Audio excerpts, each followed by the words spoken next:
Hi, welcome to Outdoor Apologetics. I'm Donna. Today we're on Bullhead Trail near Mount LeConte in Tennessee and near Gatlinburg. And as you can see in the background, there's a lot of damage still that you can see to the trees from a fire that had deliberately been started here a few years back. Well, our question for today is who or what is the higher power? You may recall from the last class we were answering the question, does a higher power or God exist? And we looked at the teleological and the cosmological and the moral arguments. There are other arguments like the ontological arguments, and I want to encourage you to research for yourself and take a look at those arguments. From our last class, we concluded that there is a higher power. And so our question for today is who or what is that higher power?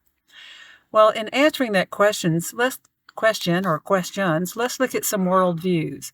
One worldview is naturalism. Naturalism says that we all just evolved, that one species evolved into another species, and that matter evolved from matter. And that worldview does not answer our question because we know that there was a beginning point in time, that the universe had a beginning.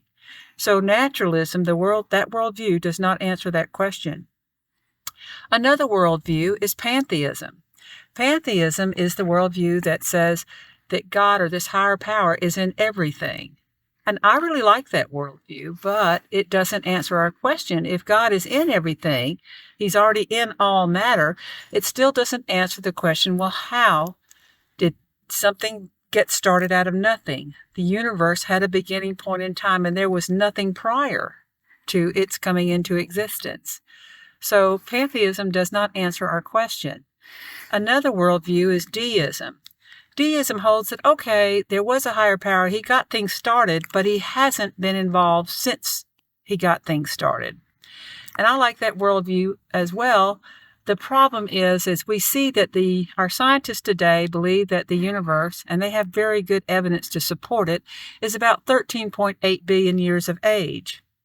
And I want to encourage you to look up and discover for yourself why scientists believe that. So if we hold that, take that fact and say that, okay, the higher power got things started 13.8 billion years ago, that doesn't explain the Cambrian age, which started about 500 million years ago.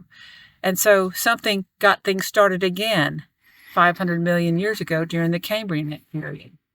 So it looks like that higher power is still actively involved in the creative process.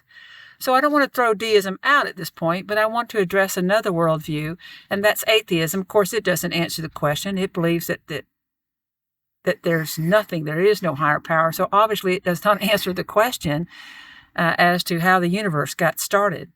And I have to agree with another apologist that I've listened to, Frank Turek and Walter Kaiser, and they both say that in order to be, if you're an atheist, you have to have more faith to believe that than what the deist and the pantheist and the theist believe, and the naturalist. You got to have more faith for that. That's to believe that there's not a higher power, that no higher intellect, something higher than us, began it all. That does require more faith. So I want to encourage you to look at what those two authors have to say on this subject. Now, then there's the worldview of theism. Theism says, yes, there's a higher power. He got things started and is still actively involved in his universe.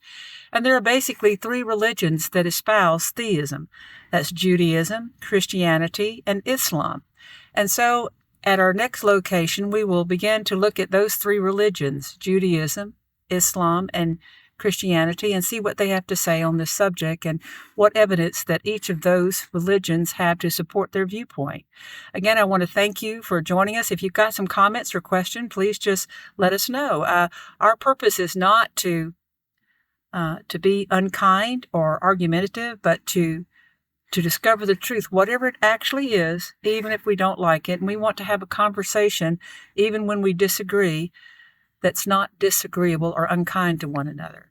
So look forward to seeing you next time.